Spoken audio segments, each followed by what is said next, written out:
Hi friends, Mindy here. I have a process video for you today. I'm going to be setting up my journal to work through Let Heaven and Nature Sing from Bythewell4God. I'm going to be using the cute little verse cards this month, and I wanted to create a journal. So I have this wheat thins box, and I'm going to be doing a twine binding sort of on this journal, but I also wanted to use this Krafttex. This was one of the kind of DIY Dori projects that Bythewell4God had this month. But I just worked in a traveler's notebook, and so I want to do something a little bit different. So I'm actually going to create a separate journal. I'm still going to be using that. I'll show you how I'm going to add it later. But I have this beautiful green fabric, and I just think it's going to go really well. And I have a piece of, this is Heat and Bond, and it's like an iron-on adhesive. And I have already cut this down to size to cover my box. I had already trimmed it up down to size. If you've watched my channel before, you've seen me do that. If not, I'll link the list of, I have a whole playlist of journal process videos. So I'm just using a little craft iron here and ironing this adhesive to the fabric. It just takes a couple seconds. You just kind of hold it down for a couple seconds, move to the next section, hold it for a couple seconds, and you just do that and cover up the whole of the fabric. And then there's this one little section that wasn't quite glued down. I guess I didn't have it quite hot enough. And then you just kind of peel the backing off of here. And so I'm just trying to get this started, and you can see it kind of now has that adhesive on the backside of the fabric. This is a great way if you want to add fabric to particularly like those cardboard boxes, like I'm using a wheat thins box or whatever, because they're kind of a thinner chipboard, and this just really gives it a little bit of extra stability. So I am going around the fabric here and trimming off the excess Heat and Bond, just because I don't want it to get on my iron and ruin my iron. So I'm just lining this up, trying to get this as even, because I want those lines to be straight, or as straight as I can get them. And so I'm just kind of eyeballing that, getting it as straight as I think. I'm actually kind of using the spine itself to kind of guide the lines that I have on there. And then on this front side, I'm just going to use my iron just for a couple of seconds, both on the front and the back, basically. Just to hold the fabric in place while I'm doing the wrapping. I just find that this works a little bit easier for me. And I'm going to cut out some of the bulk around the corners, just like I would do any cover that I would, any type of journal that I would cover, that I would go through this process, whether I'm using paper or fabric or whatever. You just want to cut out some of the bulk around the corners. At least I like to do that. Not everybody does, but I find it helpful. So you can see I left quite a bit of fabric. I want it to come up. I just feels like it works a little bit easier for me if I have a little bit more fabric to work with. So that's personal preference. You could certainly cut it down if you wanted to. But I'm doing the sides first, the little pieces here, and it just takes a couple seconds with this iron. And I got this iron on Amazon. It's just a little craft iron, and it works great for these little projects. A lot of times I'll do this off camera, but I thought I'd show you today. So I do the top or the sides first, and I'm going to do basically the bottom and then do the top. So again, just going a couple seconds at a time all the way down, and then I'll do the same. I'll flip it around and do the same thing. So whenever you're covering or wrapping a journal or a cover like this, you want to do the opposite sides first. So if you're going to do like the left and right side and then the top and bottom, you don't want to kind of go clockwise, if that makes sense. You just will get a better corner if you do it the opposite sides. I'm paying a particular attention to where the spine is, where this bends, just making sure that that is really adhered down. I don't want it to kind of lift up. And now I'm going to go through the cover and go basically section by section and make sure that all of that is adhered down, and then just let it cool down just a little bit. And I'm going to just really kind of bend those areas again, just making everything making sure everything's going to be able to bend, and just kind of working that cardboard and that fabric a little bit, and just making sure that everything is glued down. So now I will need to work on the inside cover, and I'm actually just going to use paper for this. This is two of the papers from the Bythewell4God collection that released with this kit, and I'm just trimming it down. I really love the snowflakes and everything, and I just feel like with the patterns and stuff that I'm going to have on the front, this paper is going to kind of help tie everything together. So I am just trimming down just a little bit down off of the bottom, and I'm going to put some double-sided adhesive. The last time I went to order some of this adhesive from scrapbook.com, I somehow ended up with this 4-inch version, and it is ginormous, but it actually worked really well. So I added some of this adhesive to the back of both of these pages. I have a 4-inch side, and then you can see a 2-inch size. So it made quick work of covering this. And then I just pulled the release papers back just a little bit so I can kind of use them to help me get the right placement. And then once I get it where I want it, I can stick it down and then pull those release papers out from the back. And then I'm going to burnish this down really good with a bone folder and do the same thing to the back side. Again, you've seen me do this hundreds of times on my channel. This is one of my preferred ways to do the inside covers. And then I'm just using my bone folder here on the spine pieces and really working this paper. I don't want it to tear. I just want to kind of be really gentle with it. So I'm helping it, kind of working it, kind of creasing it until I can get it to bend over on itself. And then I burnish the outside really, really well. This is just going to make sure that that spine stays. And then I do the other side as well.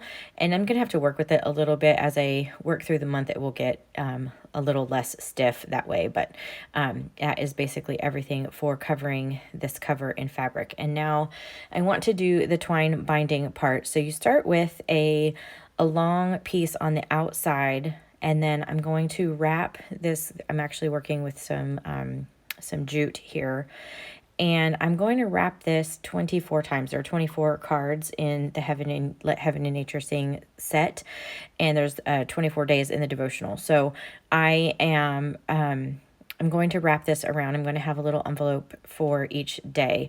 And so I'm going to wrap this. I'm not going to make you watch me do this because this part did get a little bit fiddly. It took me a few minutes to make sure that I was wrapping it correctly, because you don't want the threads to cross. And so I'm just kind of taking my time going around the 24 times, and then I kind of scooted down all of the threads to make sure that they were in the spine section, and then I trim off that bottom section. So you have a piece coming from the top, a piece coming up from the bottom. I realized I cut this too short, so I'm going to actually have to tie my knot closer to the bottom. Usually I would do it at the top, but it's okay. So you take those two threads and you cross them over, and then you slide the one underneath the whole section and then tie it in a knot. And I will, like I said, I'll list my other playlist of videos where I do a little bit more in depth on this particular binding, or you can find other YouTubers who have done it. It's called a twine binding. And then I'm just trimming this section down because I'm going to be putting that Krafttex piece over the top of this. And so I'm not worried about that not being down at the bottom or anything like that, because it's going to be covered up. I'm just trying to even up these little threads on the inside, just kind of trying to space them as equally as I can. It's not really going to matter too much because, like I said, you're not really going to be able to see those threads. So I'm taking this piece of Krafttex that they have lovingly prepared at Bythewell4God. It feels like leather. It's amazing. And then they print this beautiful image on it. And I have another video when they did this before. I'll try to remember to link that video where I actually did the full traveler's notebook process. But this month I wanted to do something a little bit different. So I'm actually going to be trimming out this image from this Krafttex, and I will save that Krafttex. I can make pockets with it or do all kinds of things with it. So, but I just wanted to cut it down to size so that I can kind of create a wrap around my spine basically. And so I'm just kind of marking the halfway mark of this piece of Krafttex, and then I'm going to mark the halfway point on my journal so that I can line them up so that I have it evenly spaced. And so I'm just kind of holding it in place. I'm using some Helmar 450 quick dry. You can use Helmar craft adhesive. You could use Fabri-Tac. I just wanted something that was really strong and quick drying.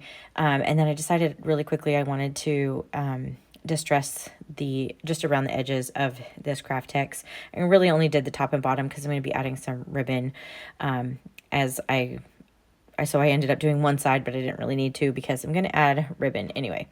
So anyway, here I am adding the adhesive. I'm just adding it to the back of this Krafttex, which is basically like a fabric paper. You can do a lot with it. You can put it in your washer and dry it, and it comes out. You can kind of crunch it up, and it just comes out with the best texture, which they have done before they printed these beautiful images on here. And so it just comes out just lovely. I really love the Krafttex. I've done it a couple different projects with it. It's a lot of fun. So anyway, I'm just gluing down this front section. I'm not putting any glue on the spine section. I'm only doing the front and the back of the Krafttex. I purposely did not want to add glue over those threads. And so this is just going to kind of wrap around this as an extra piece, and that will keep my spine a little bit flexible when I'm working with it. And you can kind of see later on where the spine kind of pulls away from that intersection, but I also didn't want to have all the like ridges from the threads. So leaving it open like this is just going to give me the best kind of end result. And then I added these cute little ribbons just to kind of create like a frame for this image. And then I'm just excited when it's sitting on my shelf, you're going to get like this cute little view of this town. And so it's going to look really cute on my bookshelf. So I wanted to quickly show you how I'm creating the envelopes for these days. This is a We Are Memory Keepers punch. It's an envelope punch board, and it shows you on there, you kind of look through and decide like what size envelope you need. And so I obviously need a 4x4 is the size of these cards. And so I'm just following the directions. So you punch, and then you score over there on the right, and then you line up that score line, and then you turn it counterclockwise and do the whole process again. And you just go all the way around. All the instructions and everything are on this. And I think I've shown this before, and I actually have a smaller one as well. But this one does the bigger envelopes. So I've already created the other 23 of these that I'm going to need, and then you just kind of fold them, and I'm actually going to be kind of assembling these around the threads in my journal. So what I'm going to do is I'm just going to leave the envelopes kind of open, and I'll show you quickly. I did already put one in, but I'm going to start with the back because it's just easier, and I'm going to only thread it through that one side, and then I'm going to fold the envelope closed and then add my little bit of glue here and seal it up. And then my plan is to use some of the ephemera pieces from the kit to add a way to kind of keep that envelope closed. I'm going to add a little ephemera piece, and it will act like a closure there on my little envelope. So I'm just going to go through and add all of the 24 of these envelopes in here, and then I'll show you what that looks like. I just kind of staggered them.